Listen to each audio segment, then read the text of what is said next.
Good evening, everyone, and welcome to Simufur Silver Championship Round 1 at Donington. We're currently in qualifying. Apologies for the slightly late delay in showing you qualifying, as we're riding on board the Kestrel here. Following him in the helicam, sorry, should I say. Just coming through the S's now, down to Melbourne Hairpin to finish his first lap. Nicely onto the brakes, nice turn in. And the brand new, of course, the brand new Ferrari 296 making its debut here at Simufur.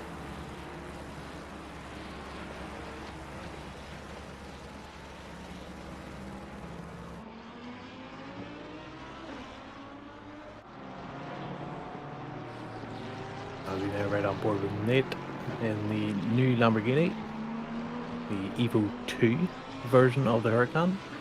And he come up to finish the lap as Dipping Sauce puts in a new fastest lap, quickly beaten by Nate. A couple of drivers at the moment putting in purple times. It's good to see.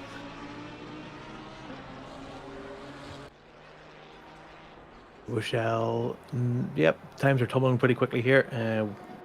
Yep, I can't even keep up with how fast everyone's coming across the line. So yeah, current provisional leader is Anka. And what car is Anka driving? Anka is driving the 296. Let me just confirm that.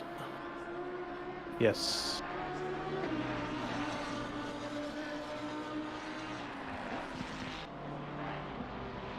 Yep, there's your current leader.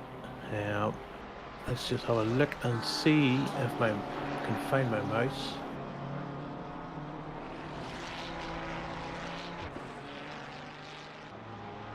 Let's see. Yes, so Anka with two purple sectors and a potential. Let's see, I'm just trying to figure this out. It's a new system for me. I haven't used it yet.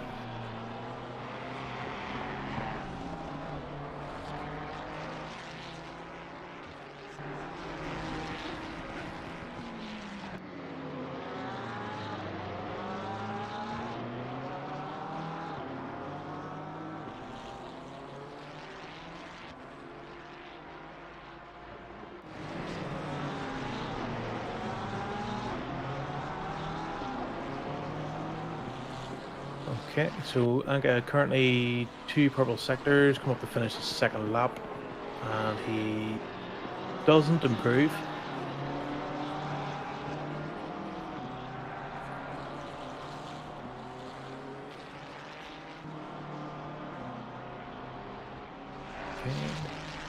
Yep, seems to be pretty stable at the moment. A couple of people are putting in green sectors, but nothing standing out above Anka, who's leading the way in the 296 by, let me see, by 0.2 of a second.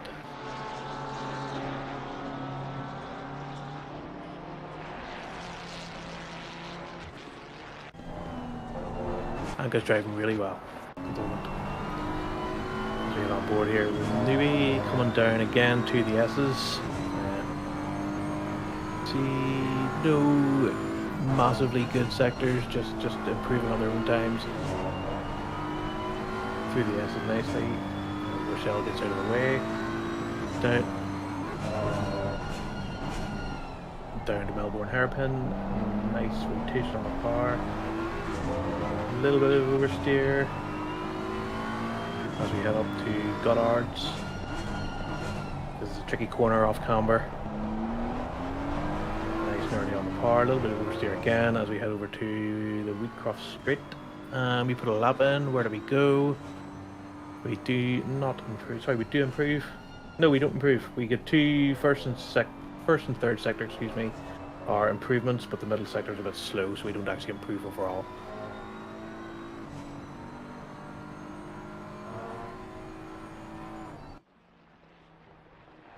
As we go on board Danak, who's just set a fastest lap by 0.06 of a second. Pretty close up front at the moment when the two Ferraris, Danak and Anka, both with Tig Gang Racing.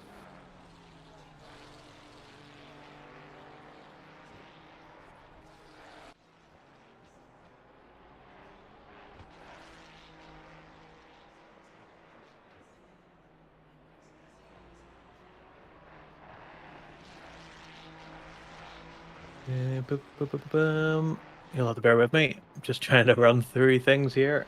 We're waiting for Plasma. Plasma will be joining us shortly to relieve me of main comms as my dog barks. Thank you very much, dog. Very cool.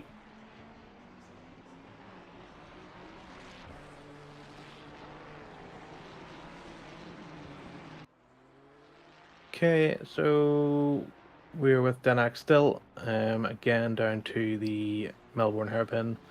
Let's see if we can pick up someone starting a lap. Newbie next just started a lap, so let's ride on board with him for a bit if we can. Down into Redgate. A little bit wide there at Redgate. Down the Craner curves. A wonderful part of racetrack this. Down into the old hairpin as Denac does another fastest lap. Through the old hairpin into Starsky's Bridge.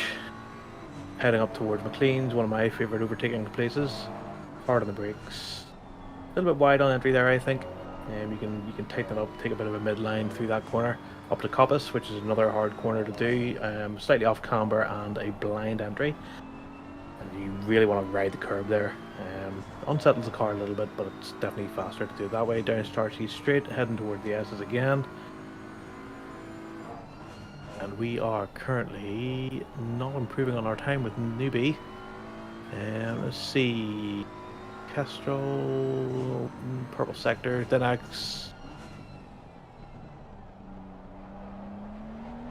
So current top 5 are Denac, Anka, Suzuka. That's 3 Ferraris in the top 3.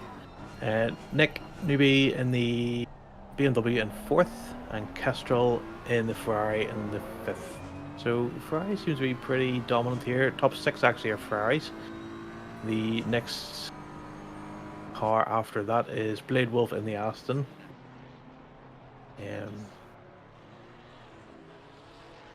So Anka with another fastest lap, beating out Denac by a couple of tenths, by a couple of hundreds, 800ths of a second between them. So yeah, Anka looking pretty strong today. Seems to be getting that 296 dialed in. And of course we had the new 1.9 physics patch lately, which really changes how the tires work. There's a lot of heat buildup required. A lot of core temperature, which will get you lap time, is pretty vital to these tires. If you don't get the core temperatures, you start graining them, and they're pretty done after 20 minutes if you don't treat them well. Other than that, yeah, 5 cars in the top 6 all Ferraris as Blade Wolf just leaves the pit lane to start a lap, an out lap, sorry. But other than that, nothing world beating happening at the moment. Everyone's kind of just stagnating at the moment times wise. Leo Husky. What is Leo driving? Leo is in 296 as well. A late addition to the grid, Leo, who got asked to be bumped up to silver today, so I did that, and he seems to be running pretty well. Definitely not last. So yeah, he seems to be pretty much at home here in silver. A couple of people we would expect to be quicker would be Wishel and Nate, BBN8. A little bit down on their luck at the moment. Nate taking the Lamborghini against all pressures on himself. He wanted to not drive that car and ended up driving it instead. And then we're on board with Suzuka here in the 296. And that lovely livery for the Blue E cars. Yeah, it was kind of a scramble, I think, when the cars come out to get the liveries done. The 296 just kind of shocked everyone. It was like the wireframe was just completely all over the place. Nothing much happening at the moment. Kestrel's putting in a fastest middle sector, to go up to 4th there. So top 4 cars, 1 of them is a BMW, 3 of them are Ferraris. Top 5 again, 4 of them are Ferraris. In fact, the top 6, 5 of them are Ferraris. It seems like a bit of a Ferrari washout at the moment. Let's have a look. So yeah, MN underscore currently, again, just come up to finish the lap here at the Melbourne hairpin. Up to Garlards, which is again a difficult corner. Just kind of, it's easy to lock the front left coming into Goddard's. But it looks like he took it okay there. Nice turn in. A little bit of room could be took on the curb there towards the end. Newbie Nick and Denak currently setting some pretty fast times, but not removing Anka from the top spot.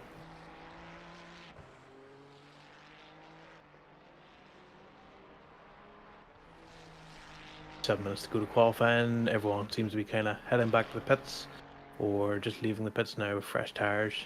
A couple of adjustments probably to the tire pressures, trying to get a bit more heat into the fronts maybe. Make a little change here on the anti-roll bar if you have the time.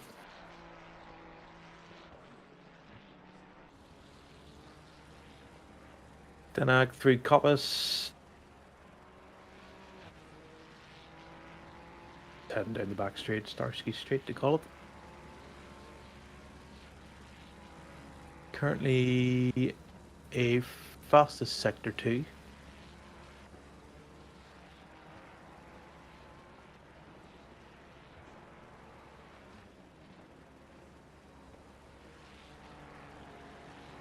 Just 2/10 overall, actually 3/10 covering the top 5. So it's a pretty tight grid so far. It should make for a pretty good race.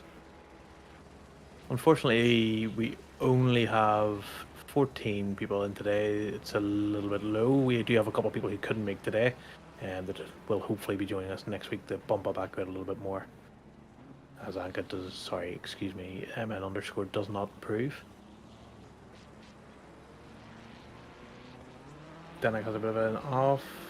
Or sorry, doesn't. He passes someone who had an off. Don't know who that was. Looked like a Lexus to me.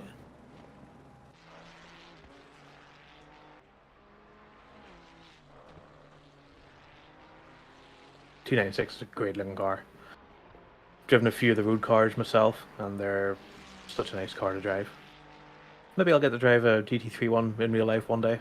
Probably not, but it's nice to dream. Through the S's, lovely amount of curb taken there. It doesn't seem to unset the car too much. Down to the Melbourne hairpin. Hard on the brakes. Nice trail braking through there you'd need. Get the front turned in on the power as early as possible. Might get a little bit of traffic here with these in front. But nope, he abandons the lap. And we head on board then with Denak. Who doesn't seem to be improving overall much. Kestrel and Newbie have kind of a fastest first sector for Newbie, and Kestrel has a fastest second sector, but still no one really able to close the gap to Anka in P1.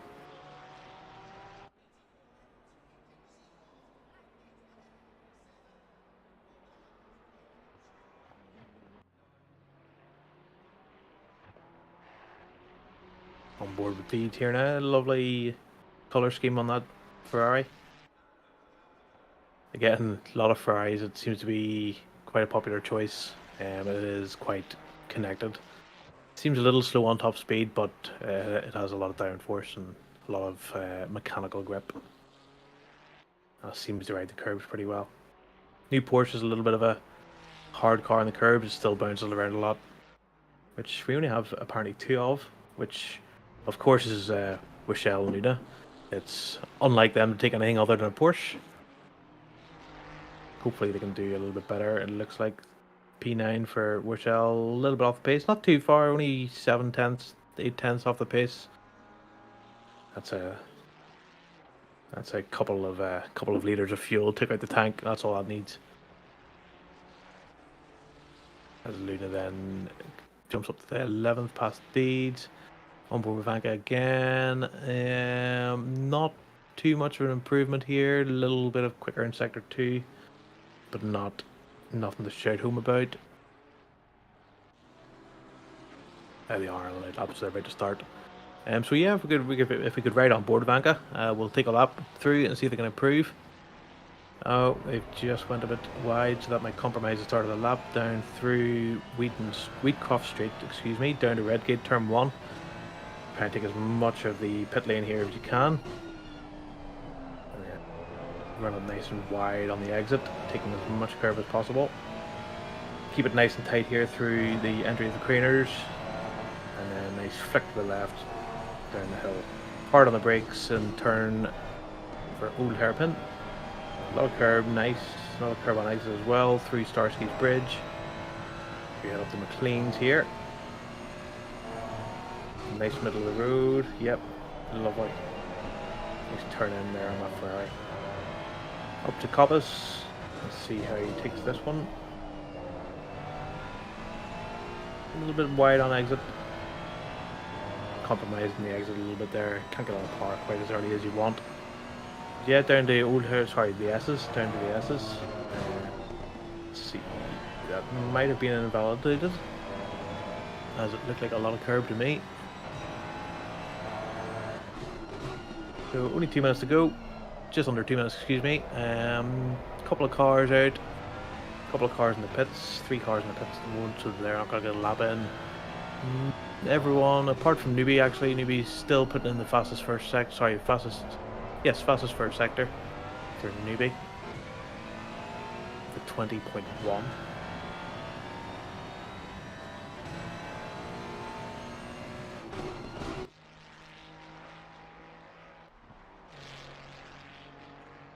Right after my quick excursion down to the Mid-Ohio racetrack, we are back in here.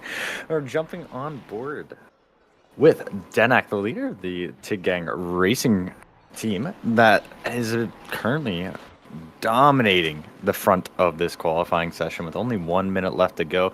Any of these drivers are going to be rolling into their final qualifying lap. Denak, according to the splits, is a little bit up on his time, but there's questions over the track limits on whether or not slap will be allowed, and a little bit of a bouncing over the curb there, whether or not invalid or not. I think that's going to be costing Denak a little bit too much time here, but we have a couple of drivers coming in and improving as, yeah, it looks like Denak pulling over to the side of the road and giving up, but let me jump on board. Anka getting ready to set another lap. Currently leading P1. Provisional pole with the fastest lap. And another car with a fast lap right now. Leo Husky.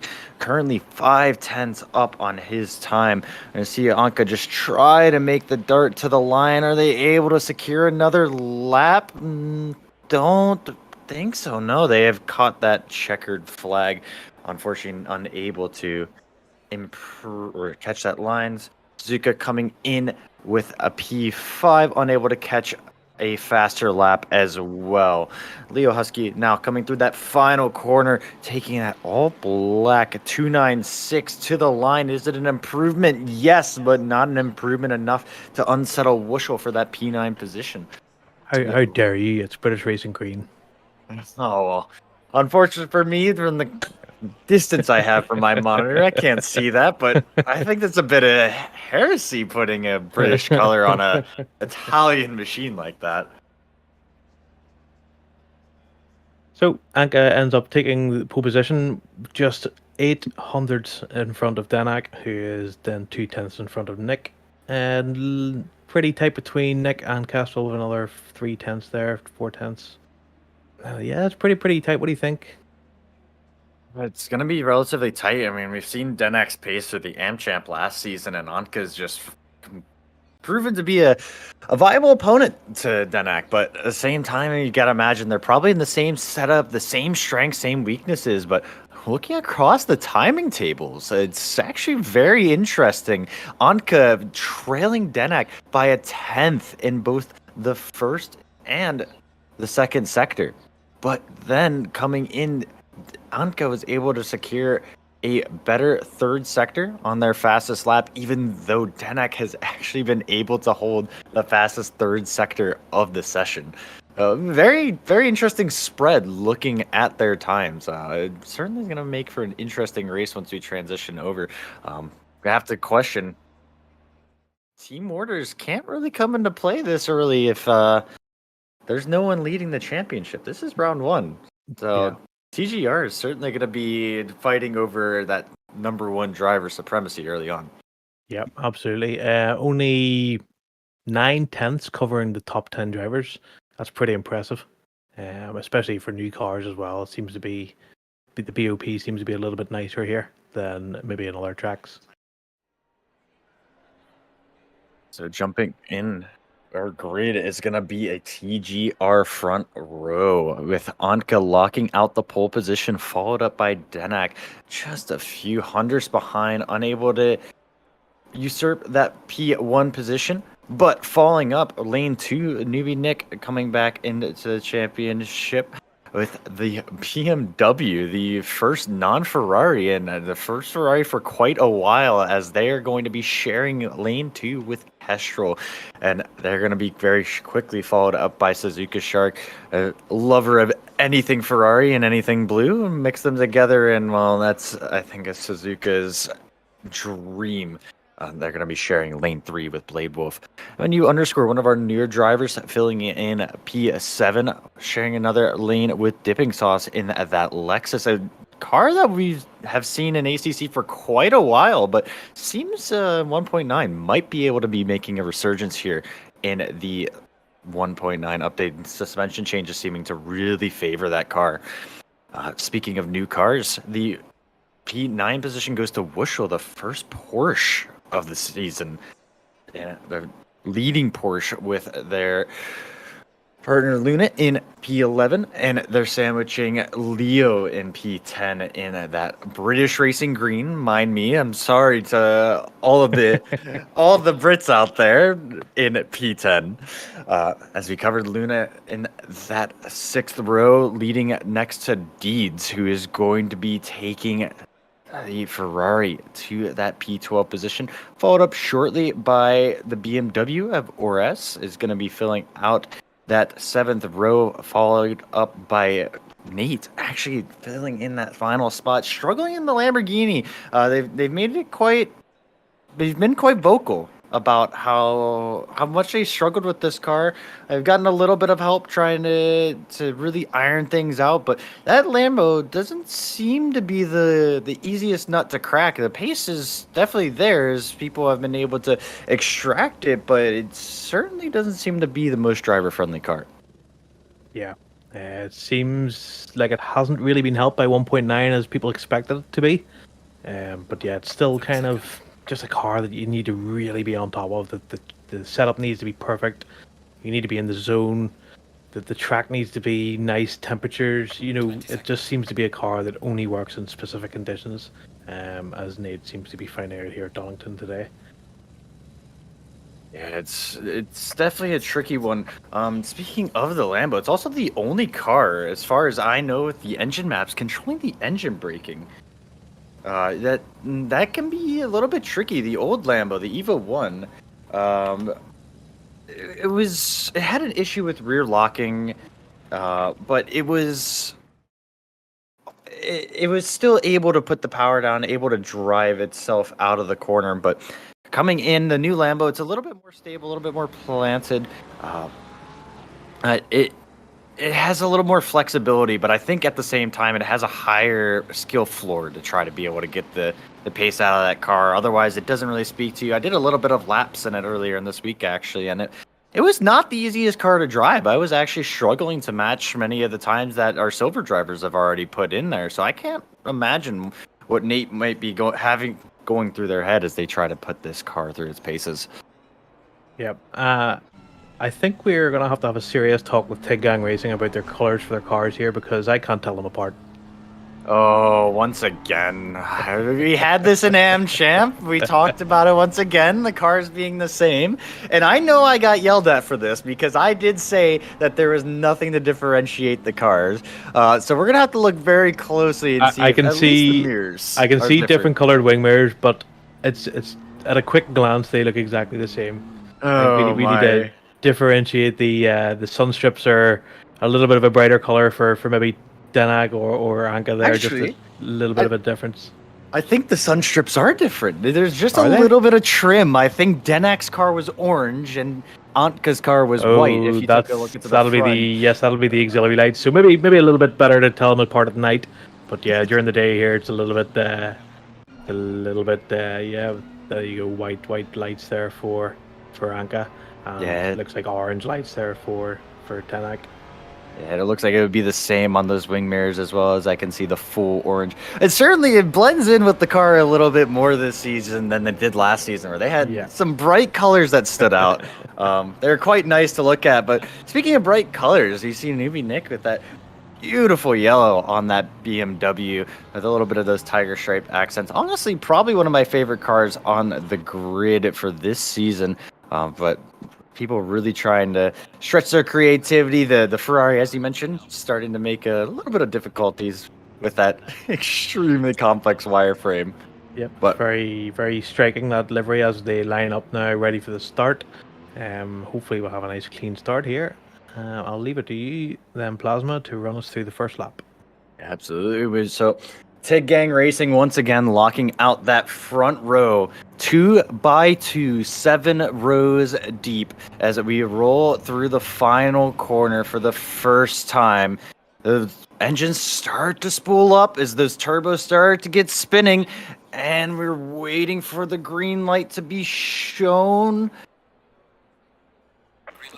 And we are green as we go into the first turn for the first time this season. Wushel taking a look to the inside. Tig Gang starting to stack up on top of each other, and Denak slotting in to that second position. But it looks like Kestra might have been able to get around the outside of Newbie, holding that position. And yes, already ahead into turn 3. And Cohen going flying as we see Dipping Sauce trying to get underneath the rear wing of Blade Wolf. And we see those Porsches trying to make the run up, but that Lexus has legs and a mind of its own.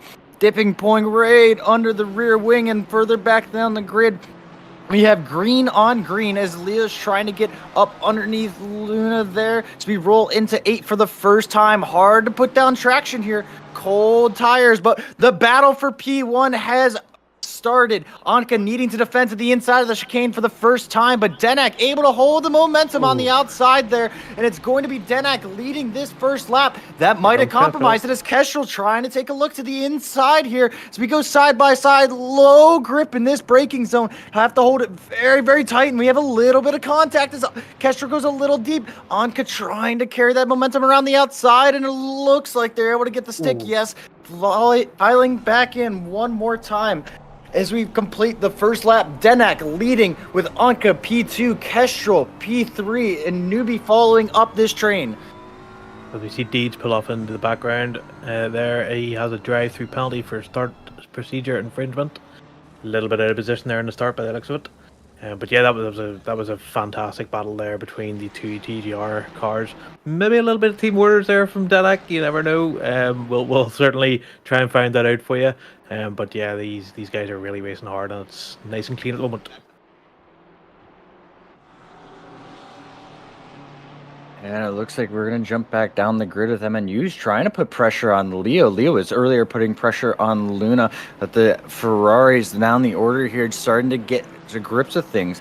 Worth noting that the Ferrari, along with the Porsche and a couple other cars, seem to be struggling with getting those tire temperatures in. So this early phase of the race is going to be super crucial for these mid-pack cars, just trying to hold on to position, not lose a lot of time while you try to work that core temperature, try to get that tire compliant, especially if you're being under pressure by another car. It makes it a little bit tricky. You could easily grain those tires by trying to push them that little bit too hard, as we see Leo getting very deep underneath the rear wing of that Porsche, and it just looks so compliant even on cold tires.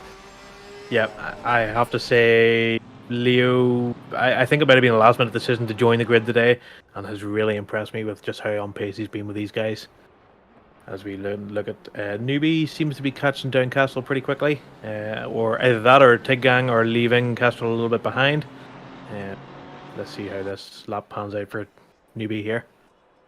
I don't believe it was actually Tig Gang starting to stretch their legs a little bit, as we saw Denak and Anka in very quick succession set the fastest laps of the race. A 1 minute 28.1 from Anka, just after Denak setting a 128.3. Kestrel only able to squeak out a 129.1, so almost a second a lap faster Then Kestrel on P3, TIG Gang really strong on getting those tires working early in the race, and that could be the difference maker coming in, especially once we roll into the pit phase here. Now, it's a little bit early to talk about it, 4 minutes into the race, but those tires firing up so quickly can be the edge that they need, especially with a car that struggles with getting them fired up. Yep, as we jump on board here with Dipping Sauce, the naturally aspirated V8 power of the Lexus there seems to be giving the Aston a bit of a hard time out of Coppice. As Blade goes a little bit defensive, probably unnecessarily so. Dipping Sauce wasn't quite close enough there to go for a move, and that's kind of compromised him now for Whistle to try and maybe look for... Nope, thinks about it again. Yeah, nice little battle here for P7. P6, sorry, this is the battle we're looking at. As Kestrel just puts another fast lap in at 28.102. Yeah, we talked about the tires getting fired up. Well, I think Kestrel has them fired up now. I mean, that is immediately faster than what Denak and Anka were both able to do, 2/10 faster than them on the previous lap by. So certainly something to watch out for, as Kestrel might have just needed that extra lap to get things fired up. But Dipping Sauce is starting to get that Lexus heated up as well, really starting to close up on the rear end of that Aston Martin, stretching their legs away from Mushel behind in that Porsche, which, worth noting, that Porsche this season, this 992, seems to be a little bit weaker on the brakes, but Dipping all the strength underneath the brakes is a little bit of wiggle from Blade, and that's going to give Dipping the advantage to try to close this gap up. These hairpins, really important to try to get close through the chicane, because these hairpins are the first real overtaking opportunity throughout the lap without a mistake. And we can see Dipping already that much more confident, taking half a look, trying to get a movement out of Blade, but Blade staying strong as a rock, not budging an inch, and trying to focus up on their line as we roll forward, maybe trying to chase down Suzuka. So you see car going slowly, MNU going slowly through that hairpin, also down a few positions. Possible that they might have had a moment, but Denak setting the fastest lap of the race, a 127.6. Fastest lap by 2/10, it might add. The driver that is challenging, Kestrel in P3, 1 minute 27.8. Not the fastest lap, but significantly faster than Anka directly ahead at 128.3. So Anka could be under threat from Kestrel here, as Denak is just looking to stretch their advantage from that early race pass. Yep, Denak really starting to get a hang of that 296. The tires are obviously nice and warm on that thing.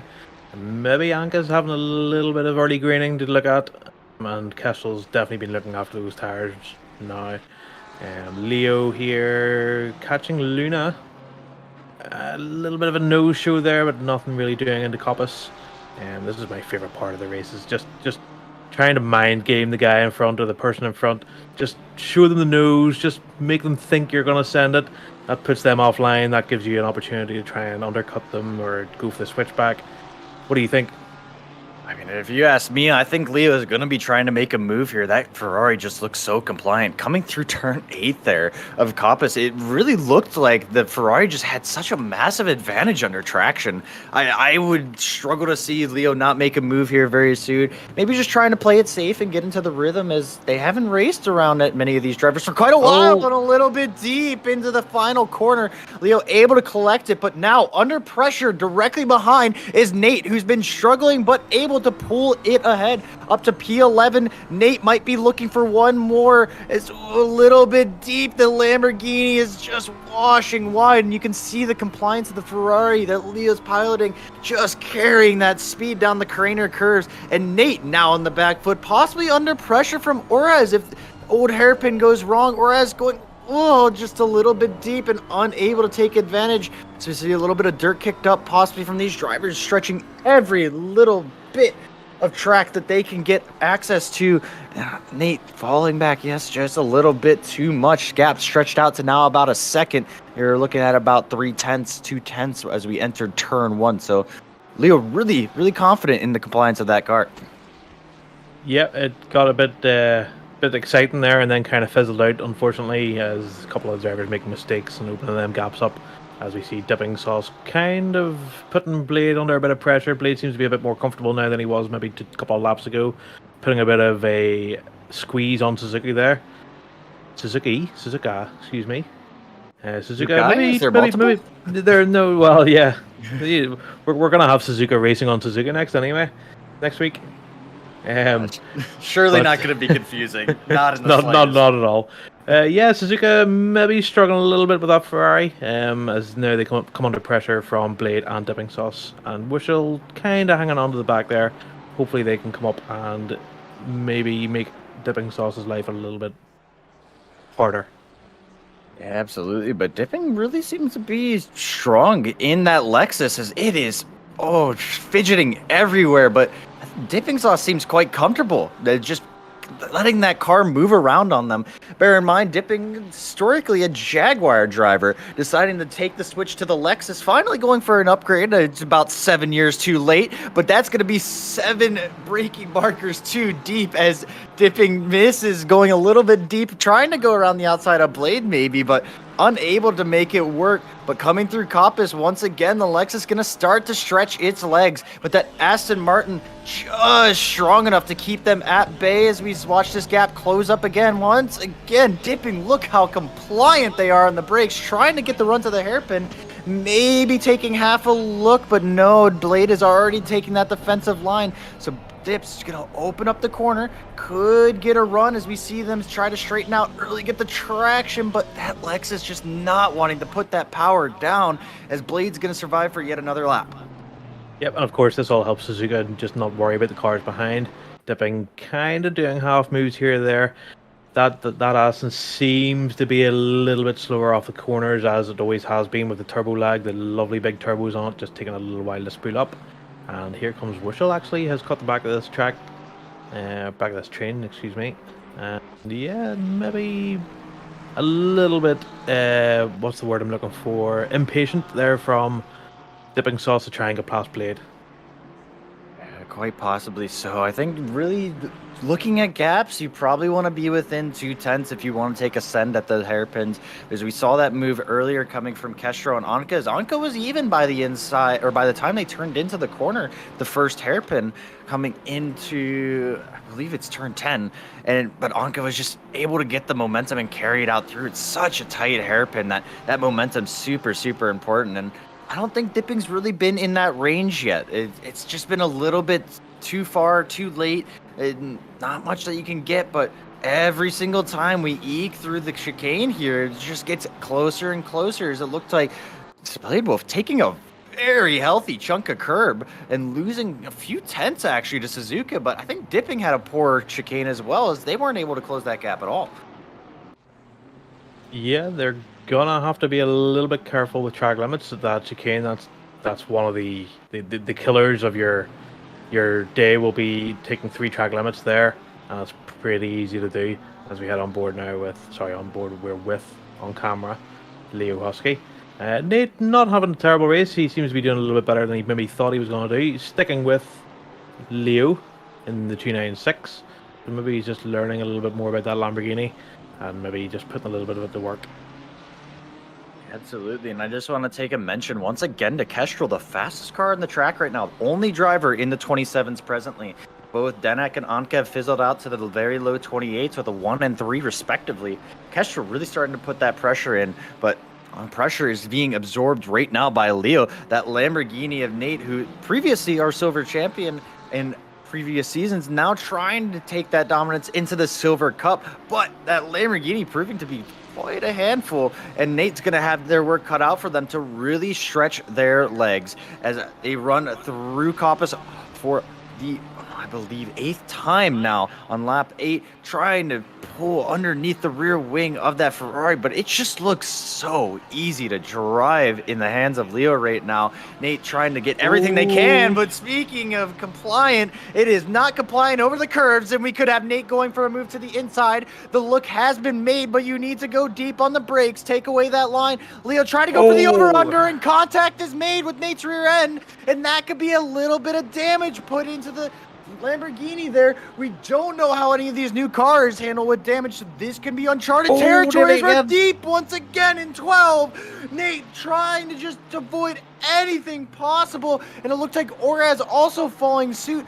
all these drivers just trying to push the front end of these cars as hard as they can into the corner. But these new cars, none of these drivers know these limits. They don't know how hard these cars can go, and we're exploring it all for the first time right now. And Leo and Nate, I have no choice but to push it as close as they can. Leo just trying to line up into the old hairpin, but not able to make anything work. The run out looks like it might be in favor of the Ferrari, though, as Nate is gonna have to be looking in those wing mirrors and just trying to shut off any gap, because now we're heading into the section of the track where overtaking is possible. This is where you need to worry, and that Ferrari's been better out of the turn 8 every single time, but a little bit deep goes Leo, unable to get that run, and Nate might be able to breathe a small sigh of relief right now, but MNU trying to take a move to the inside of that chicane, filing back in line, but Leo's deep through the gravel, and this could be big for the race.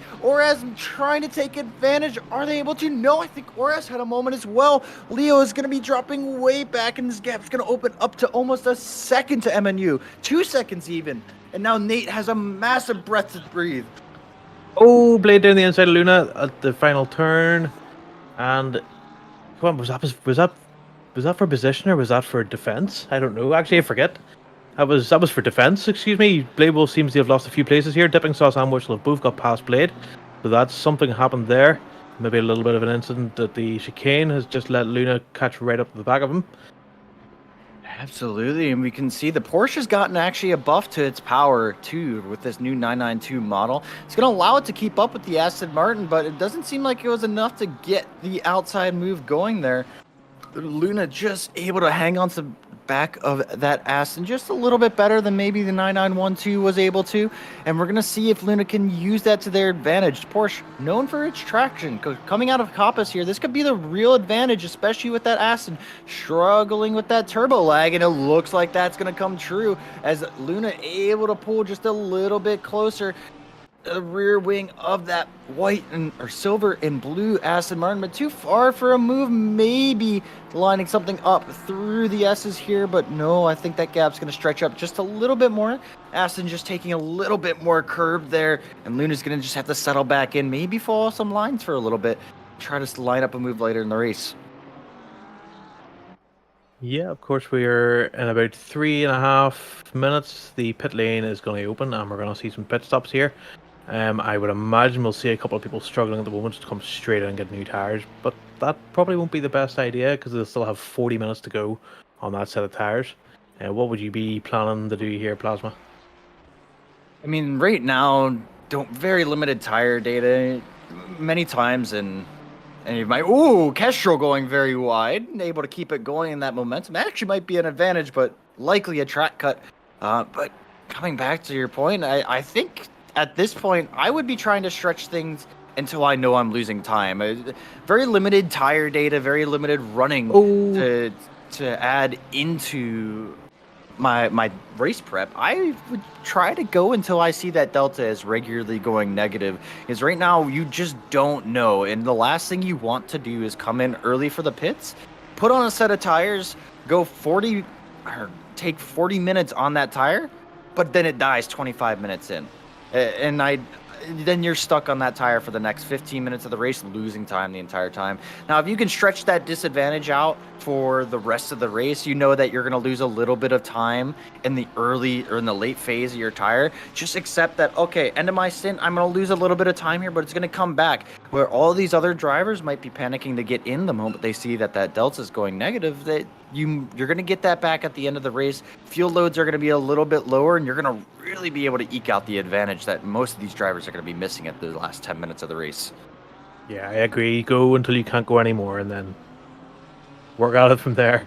Get your fuel in, get your tires on, get the pressures right, and then you'll be flying to the end of the race. As we see Nate coming under a little bit of pressure here from MN underscore. Seems to be maybe a little bit damaged in the front of that Ferrari, so maybe it was a little bit of an off-track excursion there towards the start of the race.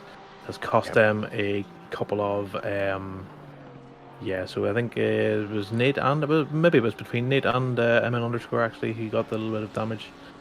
Plenty of curb. Leo, but lot of curb from Nate, able to keep it straight. But yeah, remember, Nate has that rear end damage that would have come in from the Ferrari of Leo Husky actually early in the race, and a lot of curb taken from these drivers, really utilizing the new suspension that's come with the 1.9 update and abusing them as much as possible. But MNU right underneath the rear wing of the Lamborghini, able to get the exit out of Coppice, but unable to draw alongside by the S's. Nate trying to dive deep under the brakes. MNU setting up the exit, but is the overspeed going to be enough? I think Nate might just have enough of an advantage to be able to hold this in front. And yeah, MNU unable to get it in, but going a little bit deep, able to avoid Nate. And this is certainly plenty of these drivers exploring the limits. Many of these drivers probably the first time that they're on 20-minute-old tires, as I wouldn't have expected many people to be stretching a lot of long runs out, but Nate in a very dangerous position right now, leading MNU either for position or for their race security, because right now it might not be worth taking this battle. Perhaps let the Ferrari go by and follow in their wheel tracks, but Nate seems dedicated to keeping that P10. Yep. If I know Nate, this will not be an easy pass for MN underscore. As he big dive on the brakes there for MN underscore, goes a little bit deep and loses a lot of time. That takes a little bit of pressure off Nate, so that kind of fizzles that out for a little bit, that battle. I was going to say something, but I actually forgot. It was to do something to do about the tires, and Leo recovering there from maybe a bit of a spin, taking a little bit too much curb, I would imagine, into old hairpin. I'd have to imagine maybe going a little wide. Seen a lot of drivers going wide there, and yeah, the front end of that car is damaged, so yeah. I actually remember what I was going to talk about now. It was the curbs and the tires. If you I know Donington well, and I've raced it a lot on ACC. If you're too aggressive over the curbs, especially even at the hairpin, the S's, excuse me, they will lose pressure pretty quickly, and then you're snookered for pretty much the rest of the race until you pit. You will lose a lot of pressure. Even coming through old hairpin, you'll just dip a wheel under the grass, coming back on, it'll pull the bead off the tire, and you'll lose maybe 0.3, 0.4 PSI in your tires, which isn't good. Absolutely. And we saw actually for a moment there, Dipping Sauce coming into the pits. So the pit window has opened, and Dipping Sauce has chose to jump in right away. Leo Husky, I believe, as well in the back there. Yes, also jumping into the pits. Perhaps some damage on those cars. We know Leo definitely had contact, but unsure of why we see Dipping coming in so early. You'd have to imagine there's some kind of damage on that car, but we see MNU now battling for their life, trying to hold on to that position as Deeds moves to the inside. Remember, Deeds in very early for not for a lot of damage, for a drive-through, now making that recovery through the pack, and MNU the first victim of Deeds at number 757. Ferrari starting to stretch his legs and come back up to the pack. Next target in line is going to be Nate, who's been defending, just trying to keep in front of underscore. Now he's got Deeds in his rear mirror. So I was going to say, Deeds has just kind of came out of nowhere here, just incognito, and then all of a sudden here he is overtaking drivers. This is going to be a good race if he can keep his head. He maybe climb into the top 5 if he's quick enough. There's not actually that much of a spread between the top 10 anyway. So let me have a look.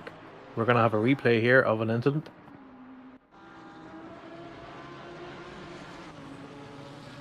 This is MNU underscore pressuring Nate once again. So we go deep in. MNU trying to make a look to the inside, unable to get anything working. But Nate a little bit deep too. And okay. Just too little too late. That gap was always going to close.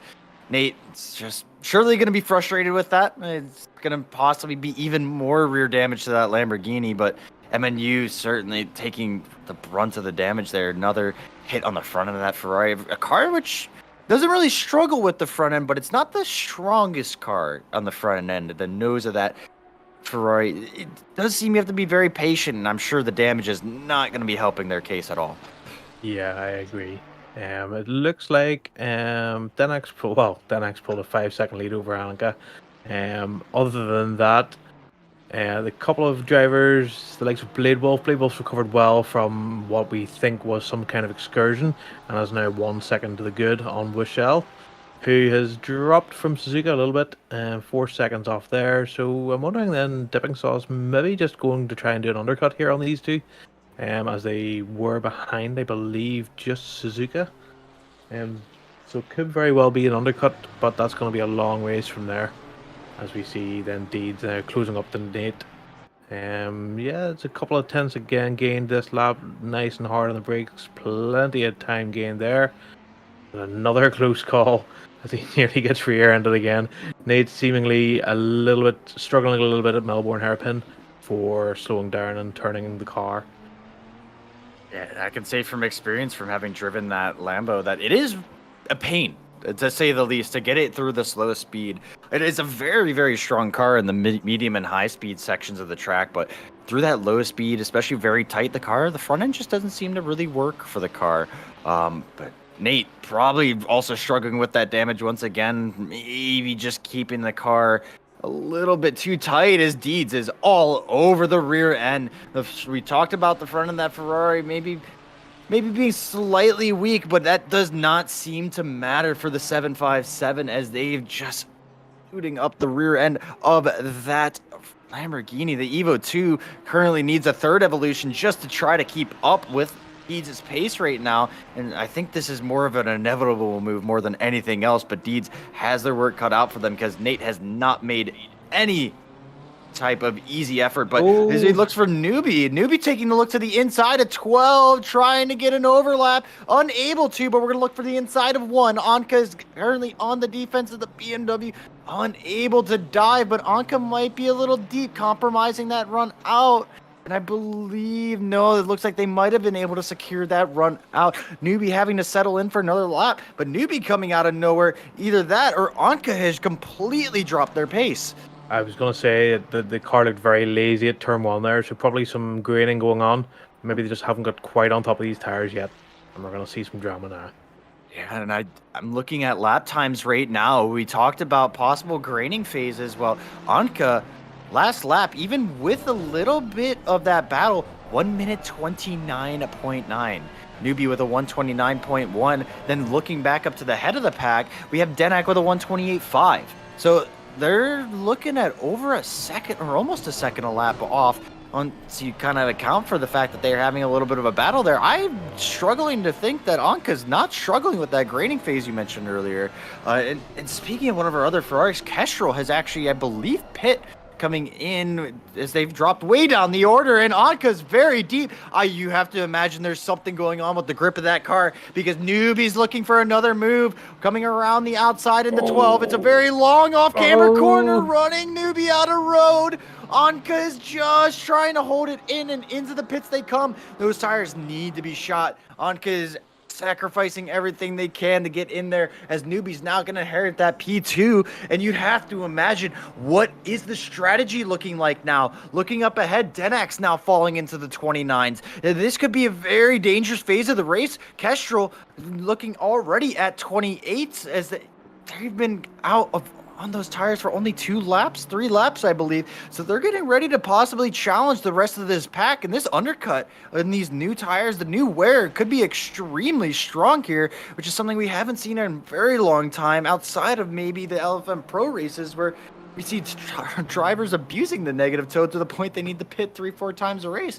Well, right now, this might be the possibility, or just the reality, that maybe we need to look at 2 stops as a possibility. Yeah, Newbie looking very, very strong now in that M4. That seems to just have all the grip in the world at the moment. Denak, again, like you say, just dipping into the 28s. Newbie is only not even a tenth slower than Denak's fastest lap, so definitely some pace in that BMW to come. And if he can keep the tires going for longer than Denak, I think he's in a very strong position for this race. And actually, I want to talk about that undercut. Look at the timing tower. Kestrel leading Anka by 8 seconds. Remember, they were line astern, and Kestrel couldn't even get past Anka. Kestrel has taken several seconds, not only out of the gap that Anka had, but is now leading by 9-10 seconds. Yes, there was a little bit of battling with Newbie, but that's a massive gap, and Denak is finally conceding those tires. I think right now the Ferrari, while it might have the outright pace, is chewing through its tires. This could be a major warning sign for the rest of the grid in the Ferraris. Yeah, it looks like Denak's just about made it to halfway, so he might be okay. But yeah, the people who have put it earlier, I think we're going to be in for a big job offs on these tires, and some of these Ferraris aren't either going to make it to the end of the race, or they're going to get overtaken pretty sharply. This is very, very dangerous territory. And while we talked about that undercut, it's very, very strong with Kestrel taking 9 seconds of lead on Anka. You got to imagine that time's going to all come back. We talked about it earlier in the race of the pit strategy. Going to you can't go anymore. And Kestrel, yes, reached their limit around 20 minutes into the race, came in maybe 5 or so minutes into the pit window. Well, they got to now make up those extra 5 minutes from not making it to the halfway point. And that could be very detrimental with the way we've seen these tires wear. Yep, I'll be very surprised if Kestrel makes it into the top 5 now, just because of how early that stop was and how fast the Ferrari seems to be going through its tires. Maybe just not a lot of people actually doing long runs on the Ferrari, and we seem to be seeing the cost for that now. And yeah, so we jump in. Denak leading this provisional lead right here, 14 seconds MNU underscore, but effectively the race lead. But they're being chased down by Kestrel, 2.8 seconds. Denak is going to be on cold tires right now, so that gap's going to close up quite a bit. Kestrel on the hot rubber. You got to imagine it's going to be now or never. Kestrel needs to push everything they can out of those tires. Donington is a track you can defend at, but Kestrel needs to use that advantage. Speaking of some advantages, Dipping Sauce, driver we saw way out of the lead group, putting pressure on Anka. Our P2 class or P2 car has now fallen within the grips of what was effectively the secondary group, and Dipping Sauce is putting massive pressure on Anka as we see Suzuka now coming out of the pits also leading. Or is it has yes, Suzuka has come out of the pits and leading this group. Anka's either lost massive amounts of time with that pit stop or the tires were just that far gone. I think it's probably the pit stop procedure, probably just a little bit out of the box. The crew then have to move your car into the box to do a legal pit stop, and they've probably just lost a couple of seconds there. It's about 5 seconds, I think, if you do that. So yeah, it looks like Anka's paying for this now, but yeah, I think Kestrel 2.5 seconds. That was what, 10 seconds before Kestrel pitted, I think, was the gap between Denak and Kestrel. I believe it might have been a little bit smaller than that, but that's a lot of time to gain. So I think they're going to start paying for it soon. Certainly, you'd have to imagine, unless Kestrel has learned with the tires. And one thing it is worth noting is this track might have started on fast pace and unsure exactly what our conditions were. So as we rubber in, move into optimal conditions, you see the fuel loads lighten a little bit more, and these drivers get more and more comfortable with the tires to the point they don't push them as hard, that they're going to be a little bit better off. So there is a possibility, there is a realm where Kestrel keeps that going, and we see the gap continuing to close as Kestrel's continue to push on. But Dipping Sauce is pushing this lead group here as Anka trying to go a little bit to the inside. Is Dipping Sauce very, very slow. Dipping Sauce has a massive issue right now. I wonder if he knocked the ignition on the car. It's very possible he's knocked the ignition coming out of that corner and just turned the car off. Some cars you have to like completely stop before they'll let you start it again. As we see then Anka getting past Suzuka really quickly. Yeah, so he's still not moving. That's a strange one. Do you think it's fuel? Could he have not fueled up on his pit stop? It's worth noting the ACC will put the tires on automatically. Nope, we get it going again. I wonder, unless there's some sort of hardware, maybe it's a hardware fault. I know, at least for me, it happens a lot with me. My wheel will stop shifting in ACC if I'm on a track that like has a lot of like stiff kind of steering, and I'll have to like disconnect my wheel and plug it back in again for it to start working again. So it's very possible there's just some sort of real life hardware failure there for Dipping Sauce. Hopefully that's probably the end of his race, unfortunately.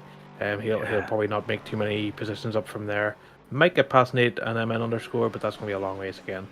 Yeah, take an their time absolute across. tragedy. Absolutely. But looking up the lead, as we see all of our drivers, I believe, have now filed through the pits. They have at least gone through once.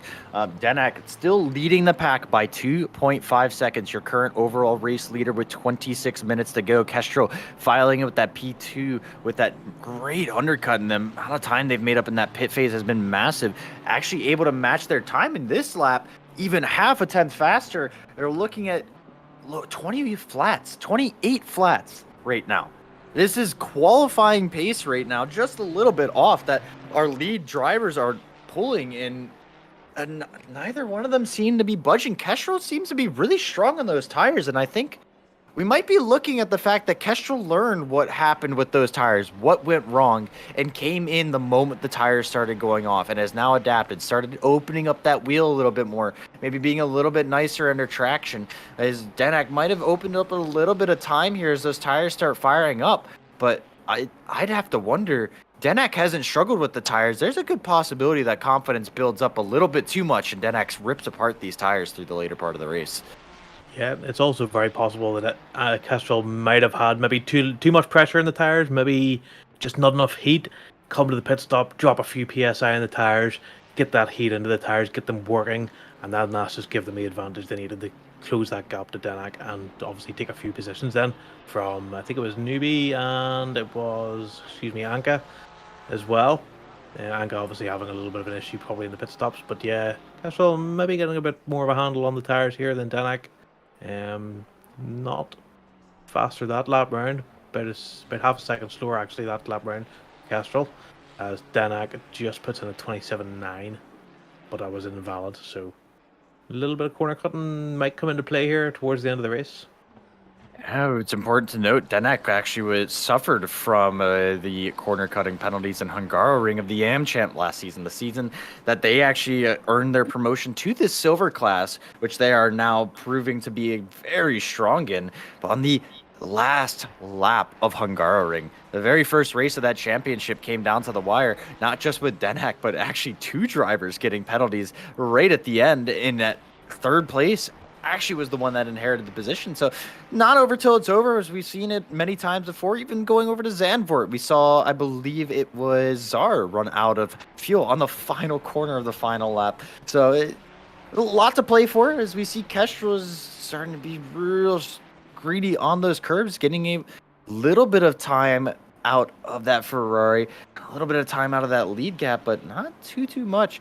But one thing I want to touch on is you talked about it a little bit earlier, as we jump into a battle here with Deeds and MNU, is that MNU has started to close up to the rear end of Deeds, and that damage that we saw earlier appears to be gone. So this could be a straight up battle of MNU trying to get revenge on that move that Deeds was put on them earlier in the race, able to slide past them. Well, I think MNU has got Deeds right in their sights, just trying to put a little bit extra pressure and prove, hey, this is my position. I was a little bit crippled before, but I'm taking it back now. Yep, I'm not too sure when Deeds pitted for their tires, so that might be a bit of a what's the word I'm looking for? A bit of a. What's happening now is they're maybe losing a little bit of grip on their tires, as we see MNU, of course, catching up to the back of them.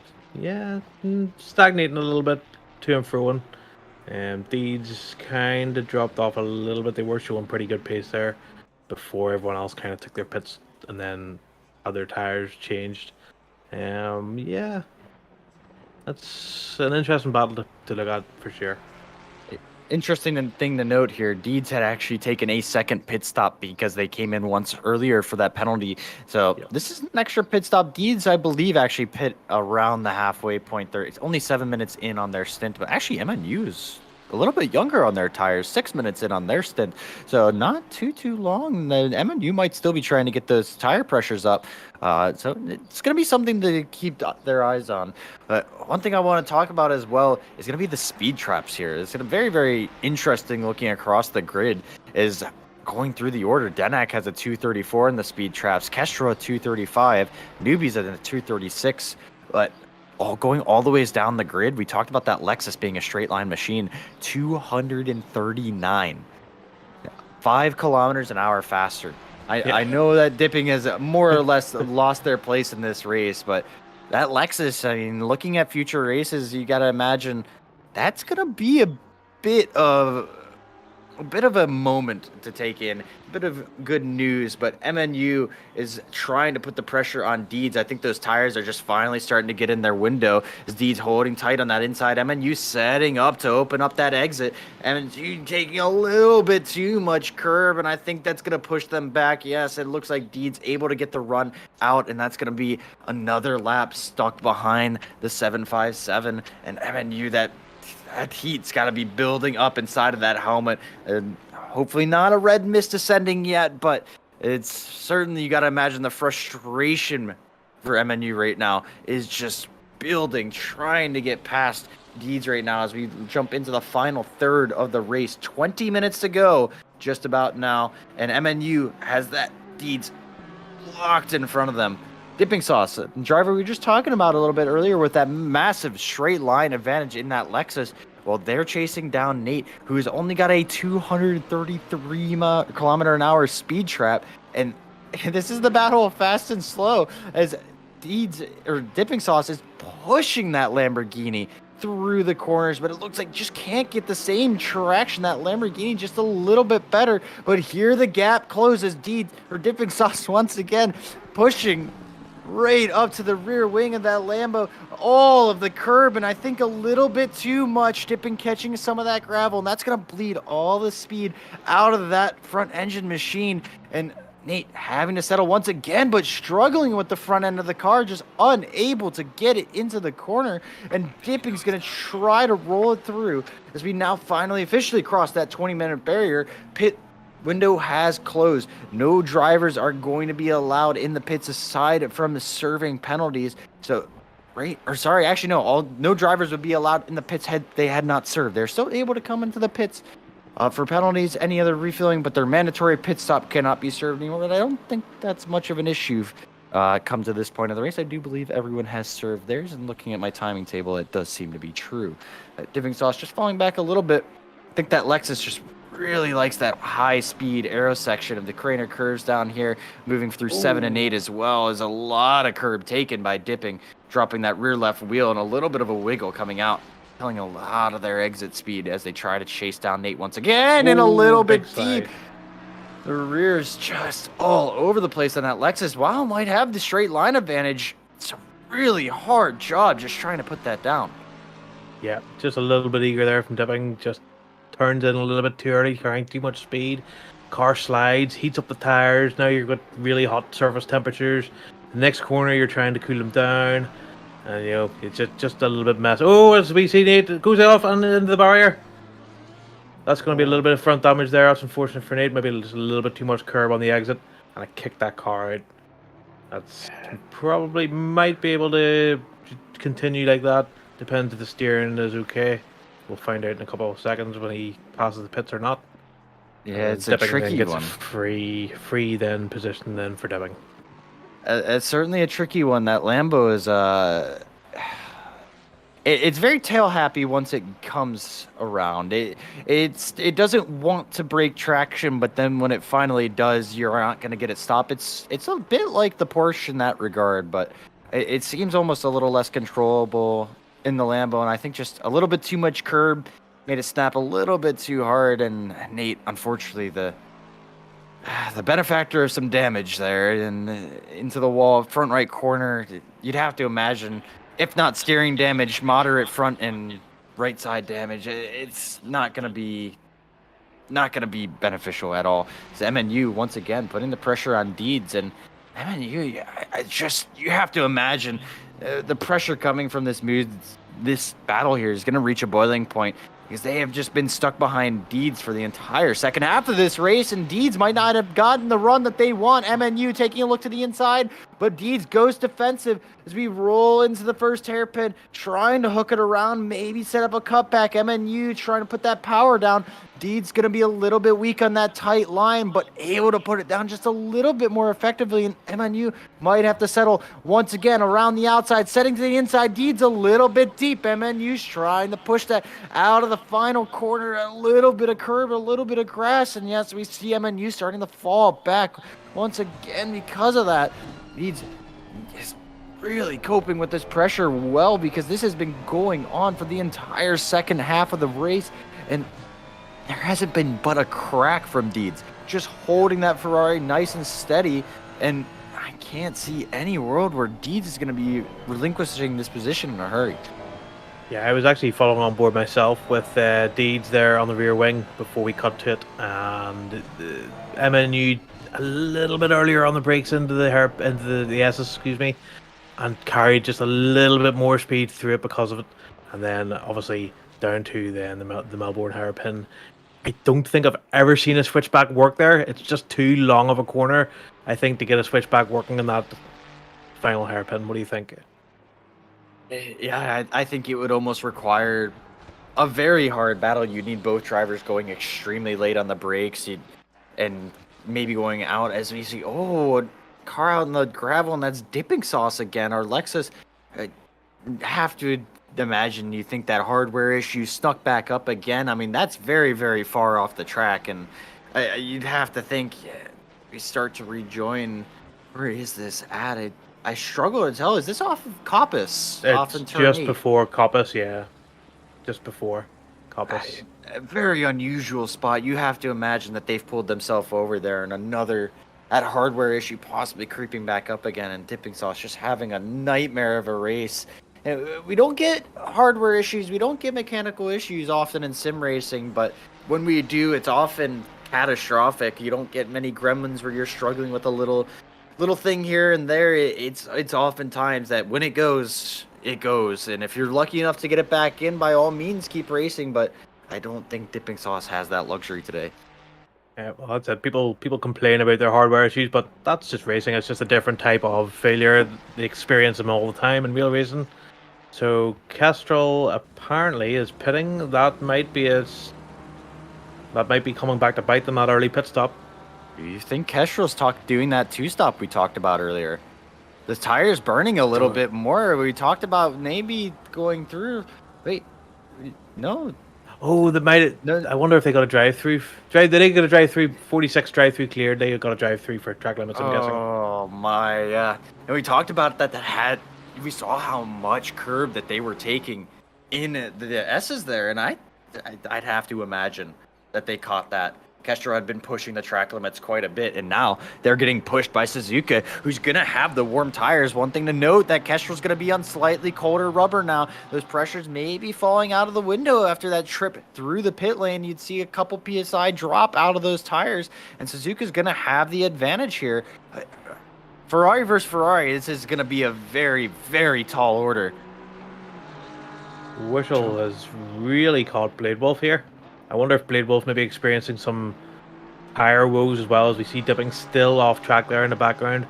Need to get a few marshals to put a few chocks behind the wheels on that thing to keep it from rejoining the track backwards. But yeah, Wishel coming alive a little bit here towards the end of the race. Yeah, Wishel is starting to really stretch their legs. I mean, it's worth noting that Blade Wolf actually had a 28.5 last lap, Bush with a 28.9. So this has almost all been work done under this most recent lap, as Bushel is starting to really push that Aston Martin. And the Aston a bit heavier, a bit lazier in this most recent update in 1.9. Good possibility tire wear dominating the topic of this race.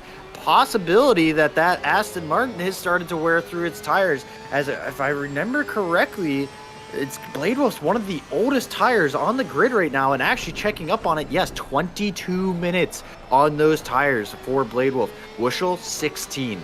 So the Porsche not only having fresher tires historically, Porsche much, much better on their tires, and this is going to be a battle that I can imagine will go all the way to the end of the race, because that Porsche is going to have to stretch every little bit of horsepower that it can to try to get a run on that turbocharged Aston. Yep, I almost don't want to talk over the onboard there, as it just sounds glorious. The flat six of the Porsche, as Bushell looking a little bit better in the McLean's there. Blade Wolf pushing maybe just a little bit hard, and again that dipping sauce just sitting in the gravel there might be worth recovering that car rather than just having it sitting there throwing a yellow flag up. But yeah, hopefully that doesn't cause any issues for any driver. Um, yeah, Wishel, a little bit wide and cuts across the chicane there. He just caught it on my side. I was watching Wishel and yeah, just had to cut the chicane there. Went a little bit too fast and has given Blade Wolf a little bit of breathing room. Yeah, absolutely. Worth noting too, possibility of a full PC failure for dipping. I know think we've probably settled it is definitely a mechanical failure, but sitting all the ways out there, possibly hardware in terms of a monitor going off and not turning back on, and especially if a driver's on a single monitor, that could be, I mean, completely catastrophic. You wouldn't have anywhere where you're at, and just pulling deep into the far left field of wherever you're at might be the best option. I have to imagine that's the only reasonable excuse for what's going on for dipping right now. If they just cannot press escape and return to garage, you can't get any marshals out to pick that car up. It seems like that's the only real possibility.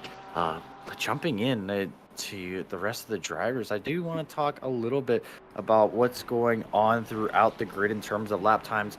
Once again, Denak leading the pack with just 10 minutes to go here, and also being the fastest driver on track, almost setting 128 flats over and over again. Currently last lap at a 128.2, followed up by Newbie, who's inherited that P2 position and is running 128.5s right now, and they might be under a little bit of pressure here as Anka, a little bit faster last lap, but just about 0.3 faster, looking to try to make a charge back for that P2 position, that position that they probably feel that they are owed after they locked out P1 in qualifying with that TGR front row lockout, and that BMW taking a little bit of a benefactor in the tire woes that Anka had earlier in the race as well. And jumping back, we have Kestra, who served that drive-through 11 seconds back from Anka. I think probably at this point, disregarding any misfortune from the drivers ahead, that might be where they're going to be settling in as long as they aren't chased down by the driver behind them. Suzuka Shark 2.5 seconds behind, and last lap it looks like there might have been a mistake as they're a second off of Kestrel, but previously they've been matching their pace consistently. I think possibly maybe getting a little bit overzealous, and that's why we've seen that gap open up as they thought they might have been able to stretch that to Kestrel, but Kestrel being held very honest. Blade Wolf falling up and putting pressure on Suzuka, also keeping them honest at 2.8 seconds back as we talked about possible tire woes. One of the oldest sets of tires currently running on the grid, chased down by Wushel and P7, another 2.5 seconds behind, although only because of that big mistake coming through the S's that we see that time drop off. Ores, quite a quiet driver this race. I believe they are up the most positions so far. Yes, up 4 positions, matched by Luna, who is actually in that P8 position, who I mistakenly skipped over. Up 4 positions apiece for Luna, who has been very, very quiet this race. We saw them earlier with a little bit of a battle, but they've managed to stretch out and find a nice place on track. The number 8 filling out that number 8 spot seems quite nice for where they're at. Whereas jumping back to them, the 406 up another 4 positions as well, handling themselves quite nicely in that BMW. Glad to see them holding on with some decent pace. Looks like they actually might be chasing down some of the drivers ahead of them, but they are also getting chased down by the P10 driver of Deeds, who has stretched that gap out to the cars behind by quite a significant margin, 22 seconds to Nate, as they have only 8 seconds now to close on Orez, and they have been pretty consistent in driving that car up the grid and pretty consistent in taking out lap time, and it's another near half second to Orez up the road. 8 seconds to gain in 8 minutes. It might be a little bit too much, but all it takes is one mistake. We've seen plenty of these drivers going over curbs, being a little bit overzealous and making a mistake, losing 1-2 seconds from a bad bounce. But that's our top 10. Deeds really trying to stretch everything he can out of that car, and it's going to be a possible P9 on the cars, but I'd struggle to see much more in their playbook. Yep, well, there we go. Dipping Sauce has managed to get that car recovered. 6 laps now down, so unfortunately it looks like they've lost about 6 laps there sitting. Just speaking on the gap was about 15 seconds after the pit stop, so yeah, there's some time to be found there. A good 6-7 seconds gained. It's kind of stagnating and switching back and forth between just over 7 seconds to just over 8. So yeah. Hopefully Dipping Sauce can finish the race and not have any more issues. They'll be on freezing cold tires because they'll be sitting there for 6 laps doing nothing. So that'll be a bit treacherous to start with until they get some heat in them. Not to mention they'd also be quite dirty as well. So those cold tires are very high risk of graining right now. And Dipping Sauce just needs to let them roll back in. But much as you would say in any endurance racing, just the first achievement is finishing the race. And I know we're just running 1 hour sprint races here. It still would be an achievement just to finish the race and bag home some points, even with a major mechanical failure, as our points go down to about P20. But jumping back up the grid, Denak now starting to catch traffic. I believe that was Deeds up front, I want to say. It's hard to tell with just getting a little bit of a short glimpse. No, that car is much starker. I'm hearing that's most likely, Leo Husky in black. That infamous black British racing green just falling up. So that'd be about the first bit of traffic that Denak's going to be catching in. Actually quite respectable. It's taken an hour for the first car to be lapped here, and I believe Leo has had some qualms of their own that has caused them to drop back a little bit. So certainly very respectable, very close competition here. Everyone's just had a story to tell about how this race has gone. Everyone except for Denak, who set out on lap 1, took the lead from their teammate and has absolutely walked away with it. You see the rear end view of Leo is going to be probably getting a blue flag here in a second, but just looking at how compliant Denak is, and just that Ferrari is just so strong. It's so hooked together. And you'd have to imagine a lot of time spent on that setup, figuring out what the tires wanted. And Denak has definitely been the biggest benefactor so far of everyone that we've seen trying to put these tires or put this new update to good use. And it's obviously paid off. 8 seconds to the next car in newbie, and now a full lap ahead on Leo, who's not been slow this race. It just had a little bit of misfortune. I tell you what, though, Anka sneaking up on newbie there a bit, just 3 seconds behind after the bit of a pit stop misery for Anka. So yeah, there's still 4 minutes to go. A couple of seconds between them there. Let's see if Anka can do anything about newbie's pace. Absolutely. I mean, having that car in view is always big, because every time you look in the rear view mirror, there's always a good chance that the driver in front spots you, maybe starts overthinking, hey, I need to open this gap. But a gap that is not open is MNU chasing down Nate. This has been a battle that we've seen in and out the entire race. I believe MNU trying to recover from a mistake that pushed them back from Deeds and allowed Nate to re-overtake. Well, now the battle is for MNU to chase down Nate, and Nate has not made any battle easy at all, and they trying to just make the best that they could with that Lamborghini, a very damaged Lamborghini, as we see the front end of that Lambo a little bit in shambles after that contact with the wall earlier in the race. MNU trying to make advantage out of that as they push right up to the rear wing. Well, 6/10 of a second. It's got some damage as well, so they're both carrying damage in the front there. So yeah, it might be a little bit harder than we think for MNU to get past here. Looking in, I mean, it looks more of a mental battle here right now for MNU to just try to get under the rear wing, and once again wide. It's a corner that MNU's been struggling with, that final corner. But speaking of struggles, Denak quite possibly having a struggle. Second a lap slower than Newbie on the last time by, and still not really improving. They're in the high 28s, almost a 29 flat, and Newbie's taking another half second out of it. We're looking at 3 minutes to go, but there's a good possibility that we're seeing tire struggles start to kick in for that lead Ferrari. Yeah, I think maybe just a little bit of fuel saving, just a little bit of tire saving. If you're Denak, you can afford to do it.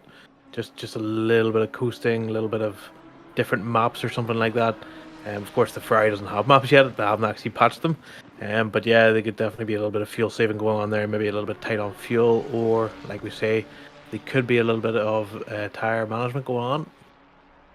I think we are only looking at maybe 2 laps to go, possibly 1 by the time we cross the line. Whenever we get there, it might be a little bit too late, too late for Newbie to try to take that lead position on merit. And you start dealing with that change in grip, that there's a very good possibility that pushes you a little bit deeper in the brake zone. Maybe you get into the ABS a little bit more and go a little bit deeper. All it takes is one little grab of the marbles, or maybe you get on the brakes and the rear unsettles a little bit. Get on the curb, the grass, and that could very, very quickly spin the car out, send you flying off track. So good possibility that Denak might not be able to bring it home if he does make a major mistake. But it looks like Denak crossing the line, I think, with a couple seconds left. So looks like we're going to have 2 to go as we see the pressure still building for MNU. And actually further up the grid, I want to take a look at Blade Wolf, 1 second behind Suzuka. 0.8 seconds, and this has been a gap that's been slowly closing for a little bit. Suzuka, 1 minute 29.4 last time by. Blade Wolf, 128.9. And it looks like the times have about matched each other. Suzuka having a very slight edge, as maybe the Acid's starting to struggle with the dirty air kicked off the rear end of that Ferrari, but 2 laps to go, and Blade Wolf has that Blue E Ferrari right in their sights.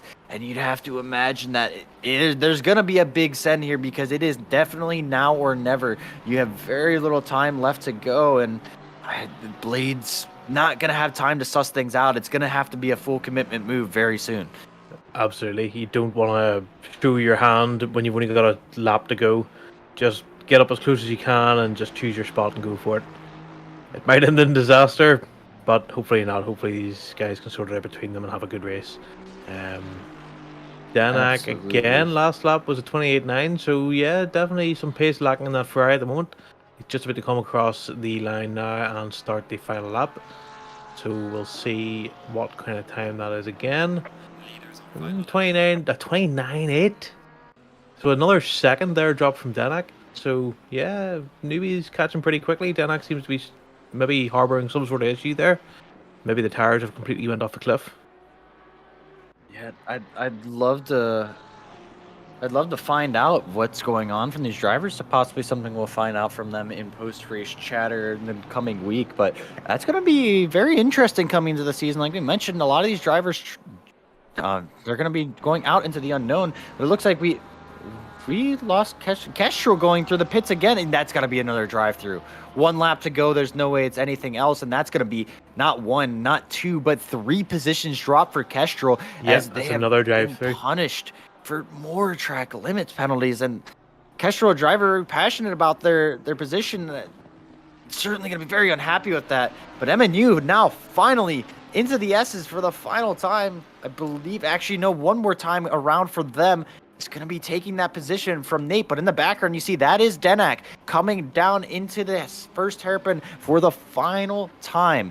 Going around, and Denak is going to be setting up for turn 12 for one final trip. Just let the front end just roll in. You've dealt with the misery of those tires falling off, but now it's jubilation and celebration for Denak, as they're going to take home the first race of the Simufur Silver Championship, followed very closely behind by Newbie, who has put in another fast lap. I think certainly in enough time, Newbie would have been able to bring in a possible challenge, but too little too late. Anka taking home that 3rd place position, assuming any penalties are left out. Suzuka coming home with a very quiet but very nice P4 as they're going to be rolling through.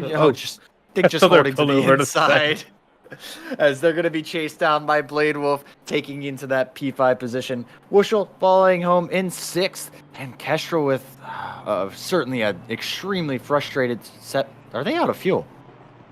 Is Kestrel out of fuel? Is Kestrel going to get overtaken by Luna at the line? No. So it's a little bit of a scare there. Imagine maybe just a little frustration seeking in, but Luna coming into 8th. or as ninth and Deeds coming home, following up that P10 position after that very early drive through. You have to respect the challenge to drive back up through the field after losing that much time and then having to fight through the grid. MNU with that late overtake, just needing to navigate one more corner with that very damage-stricken Ferrari, and they will be finishing that P11 in front of Nate. As long as they're able to bring it home, yep, just iron it together, and they're good to go. Stay far away from that curb, MNU. You're cutting the grass a little bit out there. Bring home a clean car, but Nate falling home with that P12, up 2 positions from where they started, but that Lamborghini had quite a tumultuous time out in the track. Oh, I think that was a pretty good race, and I don't think I'm going to be too far off in saying that if any of the drivers see their tires again from this race, it'll be too soon. Yeah, absolutely. It'd be very interesting to see how these drivers learn and what they pick up from the coming races. I mean, there's a lot of things that are going to be very important for the future races. Those Ferraris, well, they look absolutely rapid on pace. I mean, I think they just chew through those tires. It might be a possibility of seeing some 2-stops in the future. I mean, it's very possible we've seen it in some other series, and that might be a consideration coming in. But Denak, your race leader, newbie P2, Onka P3, and your provisional results on screen right now. Certainly a great race. I look forward to the next round at Suzuka. But until then, this has been your Simufur Silver Championship Round 1 at Donington. We will see you all next week in Japan. Till then, Plasma signing off. Yep, good evening. Have a good week. See you there.